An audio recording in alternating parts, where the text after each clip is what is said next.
Oi, gente, Roberto Rilubíscaro aqui. Quando eu resenhei a minissérie Cirurgias e Artimanhas, que em fevereiro de 2024, quando eu estou gravando este vídeo, ainda se encontra no catálogo da Star Plus, eu disse que os roteiristas leram o livro A Medicina dos Horrores, especialmente coisas do primeiro capítulo, eu reconheci inclusive no texto, né, da minissérie. Eu até vou deixar o link da resenha dessa minissérie na descrição deste vídeo, tá? No vídeo eu até comentei que eu estava lendo o livro. Ok, terminei, fevereiro de 2024. Eu li, como eu sou professor de inglês, eu acabei lendo a versão original The Butchering Art, que seria algo como a arte do açougueiro, né? Porque a historiadora Lindsay Fitzharris, ela escreveu a biografia do Dr. Joseph Lister, só que aí ela aproveitou para fazer uma vasta contextualização histórica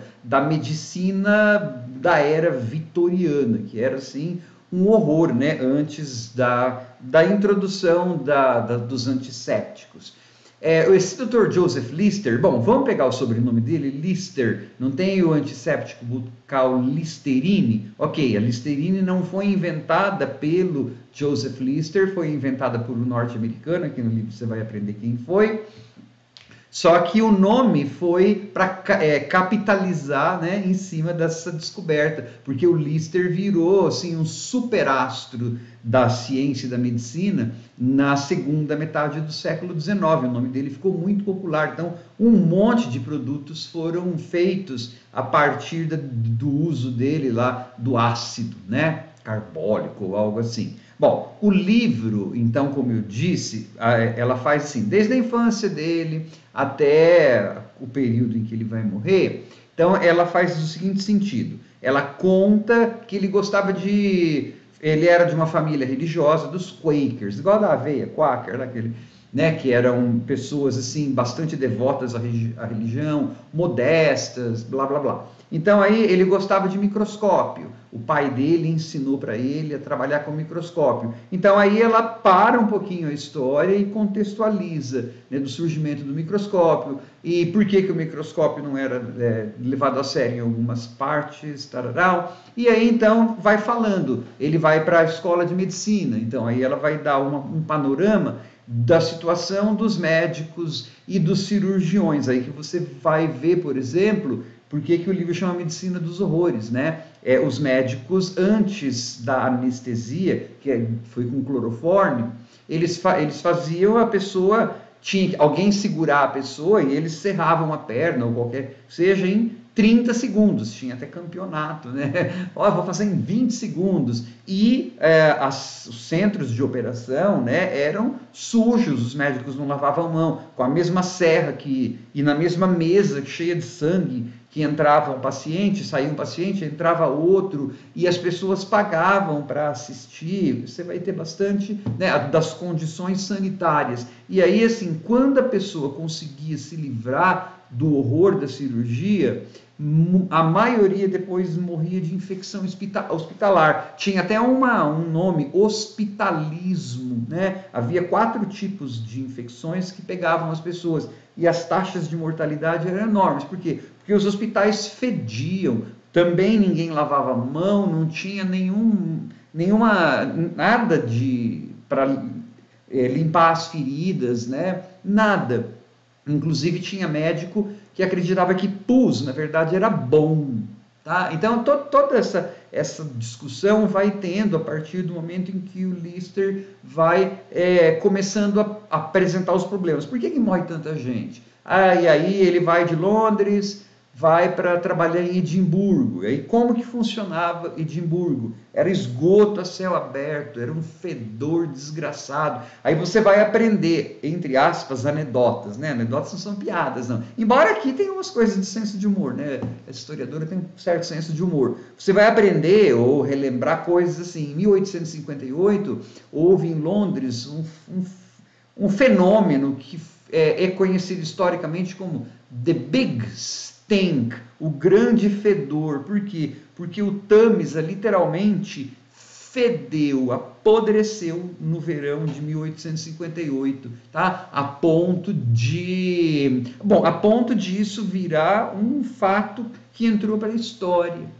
de tanta merda que tinha no Thames. Então você vai vendo essas condições sanitárias, e aí você fala assim, daí quando os cirurgiões começaram a anestesiar as pessoas, a situação deve ter melhorado, né? Piorou em termos de morte. Por quê? Porque daí eles ficaram mais ousados, cortavam mais fundo e faziam cada vez cirurgias mais complicadas, né? Mastectomias, e ela descreve assim, né? Com um farto sadismo quase. Ela gosta de um filme de terror, viu? Então, o que acontecia? Mais infecção hospitalar, o número de mortes subiu depois que teve a adição do cloroforme, né, da anestesia, justamente porque daí mais gente era operada e ia para aqueles lugares podres. E a gente aprende várias coisas, né? O hospital era, na verdade, casas da morte, eram lugares para pobres.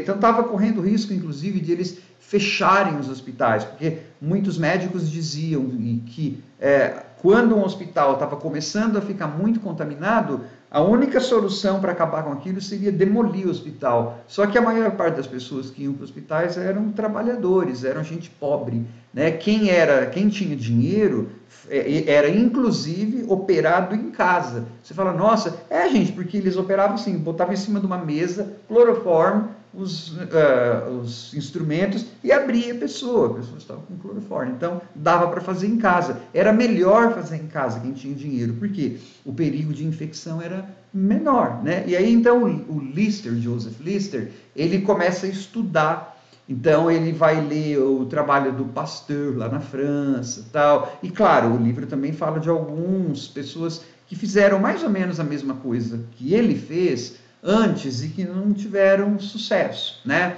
E aí então ele vai descobrir que aplicando um ácido qualquer, uma solução feita com esse ácido, então ele descobriu como que matam os germes, mas para isso tinha que fazer os médicos da época acreditarem que havia germes, porque tinha muitos médicos que acreditavam que as coisas apareciam geração espontânea, apareciam do nada, né? Então ele é um livro muito interessante porque ele vai pegando a vida desse cara entrelaçada com um monte de fatos, assim. Então aquilo que a gente vê às vezes, a gente que é mais velho, filmes de terror, né, de roubando cadáveres, isso não tem uns escoceses lá que fizeram isso, eles são citados aqui, né? Os médicos compravam muitos cadáveres para estudar. Então, havia todo um grande mercado de cadáveres. E era um produto assim, que tinha farta oferta.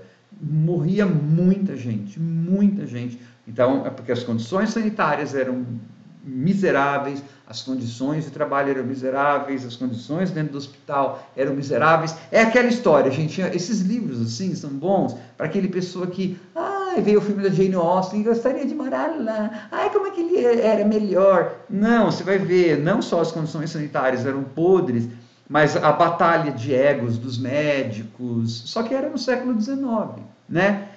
Assim, eu senti que ela conta a história do Lister de uma forma que parecia que eu estava lendo uma biografia lá dos anos 50, do grande herói, né?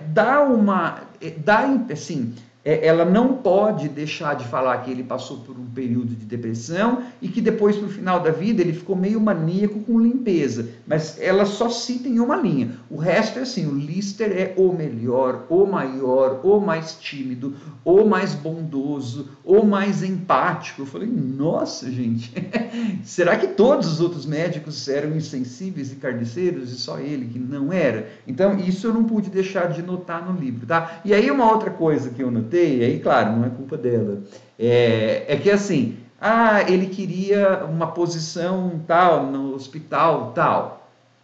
Aí ela, mas quem conseguiu a posição foi o médico tal.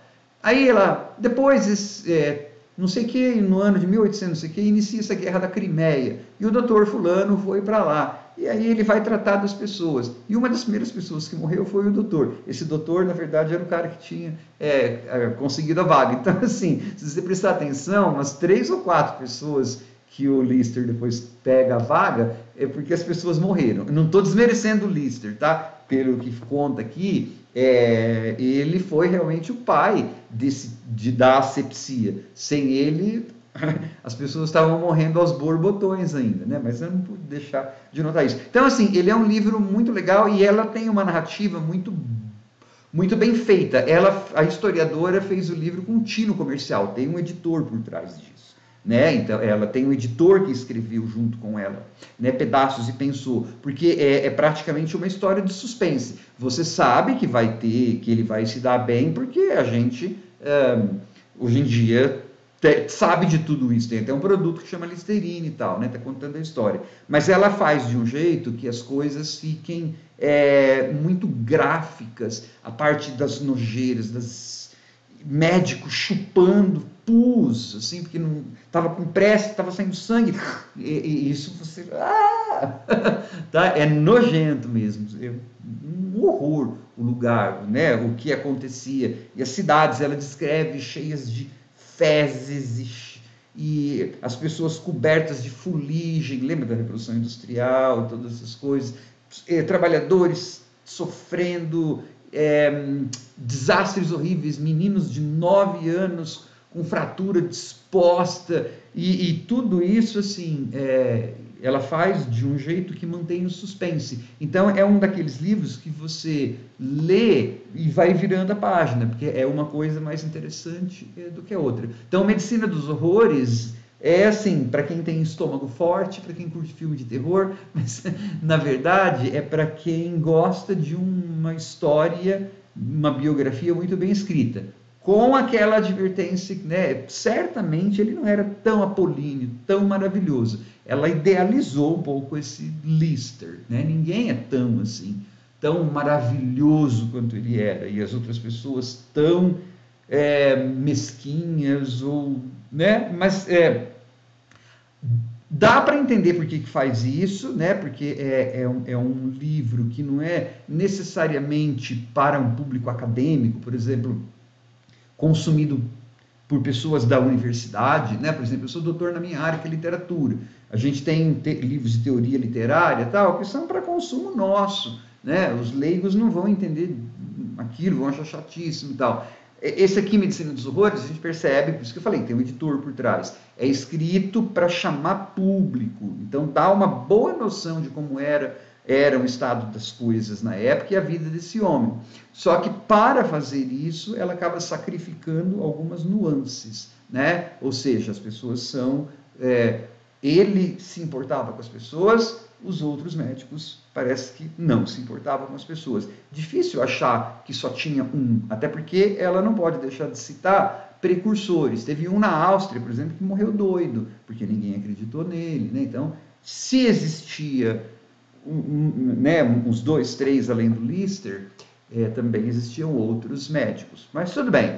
E outra coisa que é bacana, né? Ele conseguiu fazer tudo isso porque ele estava ligado a uma universidade, que, né, no Brasil, até ministro da Educação chegou a dizer que era balbúrdia, né? Então, nos hospitais onde não havia essa ligação com a universidade, essas ideias do Lister chegaram depois. Por quê? Porque os médicos não tinham tempo para fazer, né? Então, ele desenvolveu a técnica dentro de um hospital-escola, né? E essa técnica, que no começo foi rechaçada por alguns médicos, acabou se popularizando. Por quê? Justamente porque ele tinha contato com alunos que viraram discípulos e propagaram essa ideia, né? Então, assim, eu recomendo demais. É uma ótima biografia e uma ótima coisa de história, né? Para você ver mais ou menos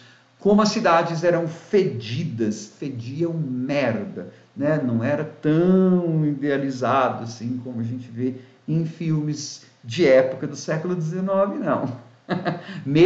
Tem um pedaço até da Rainha Vitória, ele tratou a Rainha Vitória. A Rainha Vitória tinha um abscesso do tamanho de uma laranja, Imagina o fedor que devia ser todos os lugares e todas as coisas, né? Tchau.